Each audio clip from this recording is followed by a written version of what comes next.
গতকাল রাতে আব্বা দ্বিতীয় বিয়ে করে বউ এনেছে। নতুন বউ বয়সে আমার বড় আপার সমান হবে। বড় বিষয়। অথচ এই ভয়ঙ্কর লজ্জাজনক কাজ করা আমার আব্বার মুখটা হাসি হাসি। বিন্দুমাত্র অস্বস্তি নেই। চেহারায় সুখী সুখী ভাব। তিনি বাজারের থলেটা হাতে নিয়ে রোজকার মতো আমায় জিজ্ঞেস করলেন, আইস কি মাছ আনা যায় তো দোয়েল? আমার নাম দোয়েল না। সুন্দর একটা নাম আছে আমার। ফুলের নামের নাম, যে ফুলে গন্ধ প্রচুর। ধরতে পেরেছেন তো? হ্যাঁ, জুই আমার নাম। কিন্তু বাবা আদর করে দোয়েল বলে ডাকেন। শুধু আমাকে না, আমার সব বোনদেরকে তিনি ডাকনাম দিয়েছেন। সব পাখির নামে নাম। সব বোন বললাম কারণ আমার ভাই নেই। আব্বা এখনো যাননি, সামনে দাঁড়িয়ে আছেন। মনে হচ্ছে মাছের নাম না শুনে তিনি যাবেন না। আমি শীতল সুরে বললাম, নতুন মায়ের থেকে মাছের নাম শুনে আসব। কোনো মাছ তার পছন্দের? হুনবি? তাইলে তাই করো। হুনে আয়। আব্বার চোখে মুখে গদগদ ভাব। থাকার কথাই। কারণ নতুন বউ নিয়ে তিনি গতরাতে ফিরেছেন প্রচণ্ড ভয়ে ভয়ে। ভেবেছিলেন অনেক হইচি হবে, কান্নাকাটি হবে, নাটক হবে। তার কিছুই হয়নি। আমরা বেশ স্বাভাবিক। আব্বার বিশাল বড় দুশ্চিন্তা দূর হয়েছে। আমি বারান্দা দিয়ে ঢুকে নিজের রুমে এলাম। মাথা ঝিমঝিম করছে সকাল থেকে। অথচ আব্বার আকস্মিক কাজটি আমাকে তেমন বিস্মিত করেনি। 3 দিন আগে বাজার করার কথা বলে তিনি বের হয়েছিলেন। কাল রাতে ফিরেছেন বউ নিয়ে। যেন এমন হওয়ার কথা ছিল। আব্বা যে বদলে গিয়েছিল তা বুঝতে পেরেছিলাম আমি। বুঝতে পারেনি আমার বাকি বোনেরা। আর আমার রুগ্ন মা, তারা গতরাত থেকে শ্বাস নিতে ভুলে গেছে যেন। বাকরুদ্ধ সবাই। তাদের মুখে এখনো ভাষা ফুটেনি। বেলা গড়াচ্ছে। আব্বার দ্বিতীয় বিয়ের মতো বড় মাপের খবরটা দুপুর পর্যন্ত লুকিয়ে রাখা গেল। সময় বাড়ার সাথে সাথে সেটা সমস্ত গ্রামে ছড়িয়ে পড়ল। তারপরের অংশ স্বাভাবিক। গ্রামের আনাচে কানাচে থেকে সবাই আমাদের বাড়িমুখী হওয়া শুরু করল।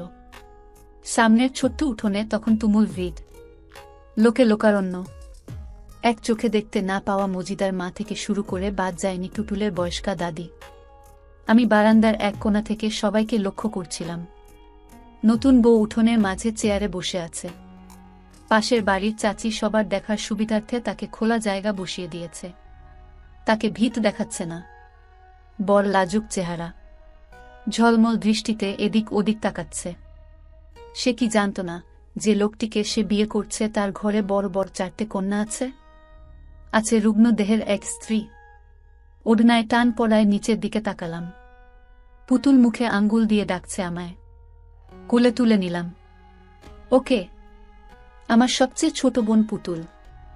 বয়স 2.5 হবে। সবেমাত্র কথা বলা শিখেছে। ওকে কাছে টেনে বললাম, পুতুল খিদে পেয়েছে? ও 2 দিকে মাথা নাড়ল। তার উত্তর হ্যাঁ নাকি না বুঝতে বেগ পেতে হলো। ওকে নিয়ে মায়ের রুমের দিকে পা বাড়ালাম। পুতুল এখনো বুকের দুধ খায়। দেখি মা একটু কাছে নেয় কিনা। মা রুম অন্ধকার করে রেখেছে। দক্ষিণের জানালাটা পর্যন্ত বন্ধ। অথচ ওই জানালা মা কোনোদিন বন্ধ করে না। ঝড় বৃষ্টির রাতেও না। ওটা বন্ধ করলে নাকি মায়ের দম বন্ধ হয়ে আসে। আজ মায়ের দম বন্ধ হয়ে আসছে না। নিঃশ্বাস আটকে আসছে না। মায়ের কাছে এগিয়ে গেলাম। মা একা নেই। তার সাথে বড় আপা আর সেজো আপা বসে রয়েছে। সবার মুখ শুকনো। বড় আপাকে উদ্দেশ্য করে বললাম, আপা দুপুরে খাবে না? আপা আগের মতো নির্বিকার রইল। আপা অন্তঃসত্ত্বা। এখন খালি পেটে থাকা পেটের বাবুর জন্য ক্ষতিকর। আপা বুঝে না যেন। এত অবুঝ হলে হবে? সেজো আপাকে ডাক দিলাম আমি। আপাও প্রত্যুত্তর করল না। সামান্য নড়ল শুধু। সেজো আপার বিয়ে ঠিক হয়েছে। ছেলে আমাদের পাশের গ্রামের। এখন একটু সতর্ক থাকতে হবে। চেহারা সুন্দর রাখতে হবে। এত দুশ্চিন্তা করলে চলবে? বিয়ের আগের গুটি কয়েকদিন আপাকে নিজের যত্ন নিতে হবে। বিয়ের দিন যেন তাকে পৃথিবীর সবচেয়ে সুন্দর কোণে লাগে। আমার বুকে ছোট্ট একটা ভয়দানা বেঁধেছে। আব্বার দ্বিতীয় বিয়ের ঘটনা যদি পাত্রপক্ষের কানে যায় তারা কি বিয়েটা করবে? আমি মনে মনে দোয়া করতে থাকলাম সেজো আপার বিয়েটা যেন ভেঙে না যায়। সন্ধ্যা মিলাবে। আমি বাড়ির সামনের পুকুর পাড়ে হাঁটু মুড়ে বসে পড়লাম। শুকনো পুকুর বর্ষায় জলে ভরে ওঠে। বর্ষা চলে যাওয়ার কয়েক মাসের মধ্যে শুকিয়ে মাটি বের হয়ে যায়। পানিশূন্য পুকুর আমার ভালো লাগে না। এবারে বর্ষা আসতে এত দেরি করছে কেন? সময় গড়াচ্ছে, পাখিরা নিডে ফিরছে, চারিদিকে ঝি ঝি পোকার ডাক বেড়ে চলেছে। পুকুর পাড়ে বসে থাকা অবস্থায় চারপাশে অন্ধকার ঘনিয়ে এলো। আজ অন্ধকার এত ঘন কেন? আমার মন খারাপের তীব্রতা টের পেয়েছে বুঝি। উঠোন থেকে পুতুলের কান্নার আওয়াজ ভেসে আসছে। দ্রুত উঠে দাঁড়িয়ে পড়লাম। পুকুর পাড় ছাড়ার আগ মুহূর্তে পূব দিকের বাড়িটিতে তাকালাম। সারা বাড়ি জুড়ে জ্বলে সাদা আলো জ্বলছে। আমার এপাশে এত অন্ধকার। ও বাড়িতে থাকা নিষ্ঠুর মানুষটি কি টের পাচ্ছে এ অন্ধকার? সারা বাড়ি অন্ধকারে নিমজ্জিত। বিদ্যুৎ চলে গেছে দীর্ঘক্ষণ হল। বারান্দায় বসে কাঁদছিল পুতুল। কাছে গিয়ে কোলে তুলে নিলাম। আব্বা বাজার থেকে এখনো ফেরেনি। রান্নাঘরে গিয়ে বাতি খুঁজলাম, পেয়ে গেলাম দ্রুত। দেশলাই ঠুকে জ্বালিয়ে দিলাম, কিন্তু সলতে নিভু হয়ে গেল দ্রুত। এলাকায় 2 দিন বিদ্যুৎ থাকবে না, মাইক দিয়ে ঘোষণা করে গেছে গতকাল। ঘরে চার্জার লাইট নেই, কুপিতে তেল নেই। এখন উপায়?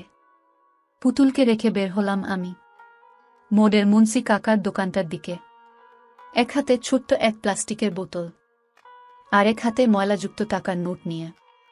হাতে 20 টাকা। টাকাটা আব্বা দিয়েছিল মাসখানেক আগে, স্কুলে যাওয়ার সময়। খরচ করা হয়নি। মাথায় লম্বা করে ওড়না টেনে এগিয়ে চলেছি আমি। পরিচিত কারো নজরে না পড়ি যেন, বিশেষ করে ওই কানিক্ষত মানুষটার সামনে তো আরও নয়। জুই। এদিক ওদিক তাকিয়ে হাঁটছিলাম দ্রুত পায়ে। আচমকা এক পুরুষ অবজব পথ আগলে দাঁড়াল। কণ্ঠস্বর কানে যেতে নিঃশ্বাস আটকে এলো আমার। রাফি ভাই। এড়িয়ে চলে যেতে ফের ডাক দিল, জুই কোথায় যাস? এতক্ষণে গলা উপচে কান্না পেয়ে গেল আমার। এই একটা মানুষের সামনে পড়তে চাচ্ছিলাম না, তবুও কেন এই মানুষটার সাথে দেখা হতে হবে?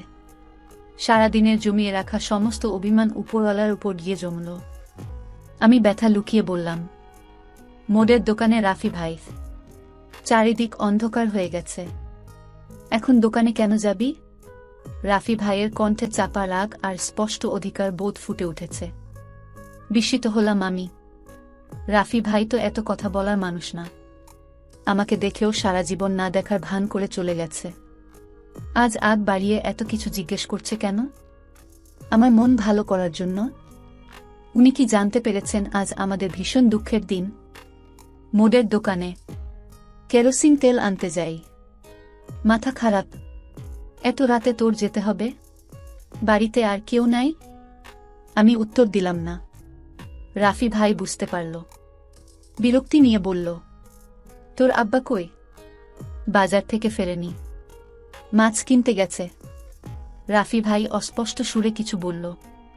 আমার বোধগম্য না হলেও বুঝতে পারলাম আব্বাকে গালি দিল হয়তো। এবারে হাত বাড়িয়ে দিয়ে বলল, বোতল দে, আমি তেল এনে দিচ্ছি। এখানে দাঁড়িয়ে থাক, আমি পারব। আপনার কষ্ট করতে হবে না। এক থাপ্পড় খাবি। বোতল দে। বোতল দিতে হলো না আমাকে। রাফি ভাই হাত থেকে টেনে নিল। টেনে নেওয়ার সময় হালকা যে স্পর্শ লাগলো তাতেই আমি জমে গেলাম। কোনো রকমে বললাম, টাকাটা? রাফি ভাই পেছন ঘুরে তাকালো। দ্বিধান্বিত কয়েক মুহূর্ত অতিক্রম হল। পরক্ষণে বাড়িয়ে রাখা হাত থেকে টাকাটা নিয়ে মোড়ের দিকে হাঁটা ধরল। আমি পাথরের মতো সেখানে নিশ্চুপ দাঁড়িয়ে রইলাম। রাফি ভাই আমার প্রথম প্রেম, আমার প্রথম অনুভূতি, আমার প্রথম আবেগ। জ্ঞান হওয়ার পর থেকে আমার সমস্ত অস্তিত্ব জুড়ে শুধু এই মানুষটার বসবাস। তাকে নিয়ে আমার শয়ে জল্পনা কল্পনা। এই মানুষটাকে ভেবে আমার সকাল, দুপুর, সন্ধে হয়। এই মানুষটাকে বুকে নিয়ে আমি ঘুমাতে যাই। ঘুম ভাঙতে সর্বপ্রথম এই মানুষটার কথা মনে পড়ে। অথচ রাফি ভাই তার কিচ্ছু জানে না। কিচ্ছু বোঝে না। সে আমার বড়জোর 3 কি 4 বছরের বড়। কলেজে পড়ে। আমি তার কলেজের উল্টো দিকের হাই স্কুলে 9ম শ্রেণীতে পড়ি। তাকে এক পলক দেখার জন্য কতশত পাগলামি করি। দুটো কথা বলার জন্য কতশত অপেক্ষা করি। অথচ সেই মানুষটা আজ নিজে থেকে কত কথা বলল। রাফি ভাইয়ের বাবা মা দুজনই শিক্ষিত। বাবা বড় চাকুরি করে। বাড়িতে সুবিশাল বিল্ডিং। কথাবার্তা চমৎকার। পোশাক আশাক চমৎকার। এই গ্রামের সবচেয়ে ধনাঢ্য ব্যক্তি তারা। তার সাথে আমাদের কিচ্ছু যায় না। তবুও এই মানুষটাকে নিয়ে রোজ রাতে আমি ঘর বাঁধার স্বপ্ন দেখি। তাকে নিয়ে কল্পনায় আস্ত এক সংসার সাজিয়ে বসে আছি। সেই সংসার বাস্তবে রূপ দিতে নিজেকে একটু একটু করে পরিবর্তন করছি রোজ। আব্বা নিষেধাজ্ঞা না মেনে পড়াশোনা চালিয়ে যাচ্ছি। শুদ্ধ ভাষায় কথা বলা শিখছি। আরও কত কি। আমায় তো রাফি ভাইয়ের যোগ্য হতে হবে। বুকে সাহস নিয়ে তাকে একদিন বলতে হবে, আপনাকে আমি আমার দেহমন সঁপেছি অনেক আগে। বহুদিন অপেক্ষা করেছি। এবার আমার অপেক্ষার বাগানে খিল দিন তো। বাড়ি থেকে চেঁচামেচির আওয়াজ আসছে। আব্বার জোরালো গলা শোনা যাচ্ছে। পুতুলও বিকট সুরে কান্না করছে। আর অপেক্ষা করা যায় না। রাফি ভাই এখনো ফিরছে না কেন? রাস্তার মোড়ের দিকে এক পলক তাকিয়ে উল্টো পথে দৌড়ে বাড়ি আসলাম। আব্বা রান্নাঘরের সামনে দাঁড়িয়েছিল। আমি কাছে যেতে কষে এক চর বসিয়ে দিল। ছিটকে কিছু দূর সরে এলাম। মাথা ভনভন করছে। কিছুক্ষণের জন্য চোখে অন্ধকার দেখলাম। আব্বার হঠাৎ এত রেগে যাওয়ার কারণ বুঝতে পারলাম না। কয়েক সেকেন্ডের ব্যাপার মাত্র। অথচ তাতেই লঙ্কাকাণ্ড ঘটে গেল। ব্যথা সয়ে আসতে আব্বার দিকে তাকালাম। আব্বা অশ্রাব্য ভাষায় গালিগালাজ করছে। কানে কিছুই ঢুকছে না আমার। এলোমেলো দৃষ্টিতে এদিক সেদিক তাকাতে চোখ গেল রাস্তার বেড়ার ওদিকে। রাফি ভাই বিমূর্ত হয়ে দাঁড়িয়ে আছে। কখন এলেন উনি? আমি আকুল মনে বারবার বললাম, চলে যান রাফি ভাই।